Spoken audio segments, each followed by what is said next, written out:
ఇవాళ మనం ఒక అద్భుతమైన ఆకాశ ఘటనను చూస్తున్నాం. బ్లడ్ మూన్, రక్తచంద్రుడు. కాని ఇది ఏమిటో తెలుసా? ఇదే చంద్రగ్రహణం.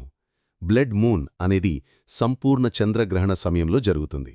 అప్పుడు భూమి సూర్యుడు మరియు చంద్రుడి మధ్యకు వచ్చి చంద్రుడిపై నేరుగా వెలుతురు పడకుండా అడ్డుకుంటుంది. అయినప్పటికీ భూమి వాతావరణం గుండా సూర్యకాంతి వడకట్టుకొని చంద్రుడిపై పడుతుంది. దీనివలన చంద్రుడు ఎర్రటి రంగులో కనిపిస్తాడు. అందుకే దీనిని రక్తచంద్రుడు అని అంటారు. చంద్రగ్రహణం అనే పదం సంస్కృతంలోనిది. చంద్ర అంటే చంద్రుడు, గ్రహణం అంటే గ్రహణం లేదా ఆవరించడం అని అర్థం. ఇది శతాబ్దాలుగా ప్రపంచవ్యాప్తంగా అనేక సంస్కృతులను ఆకట్టుకుంటోంది. కొందరు దీన్ని పురాణాలు, నమ్మకాలు, దైవ కథలతో కూడా అనుసంధానిస్తారు. ఈ అద్భుతమైన దృశ్యాన్ని చూస్తున్నప్పుడు విశ్వంతో ఒక ప్రత్యేకమైన అనుబంధాన్ని అనుభూతి చెందండి. ఇటువంటి బ్లడ్ మూన్ను చూడ్డానికి మీరు వేచి ఉండాల్సి వస్తుంది. ఇది ప్రతి సంవత్సరమూ జరగదు.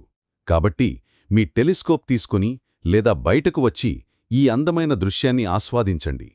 మీ కుటుంబ సభ్యులు, స్నేహితులతో కూడా ఈ అనుభూతిని పంచుకోండి. ఈ వీడియోను చూసినందుకు ధన్యవాదాలు. ఇలాంటి మరిన్ని విశ్వానికి సంబంధించిన ఆసక్తికరమైన విషయాలు తెలుసుకోవడానికి మా ఛానల్ను సబ్స్క్రైబ్ చేయండి.